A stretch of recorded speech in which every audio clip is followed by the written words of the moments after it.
Today, let's break down the difference between taking cash loan to buy a car and using vehicle finance. Trust me, this will save you from a lot of stress.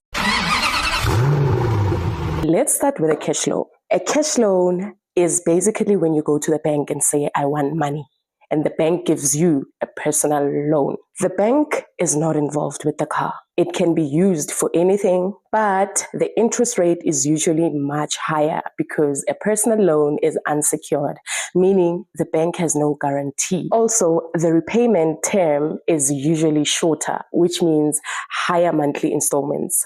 Now, let's talk about the vehicle finance. This is when the bank finances the car directly.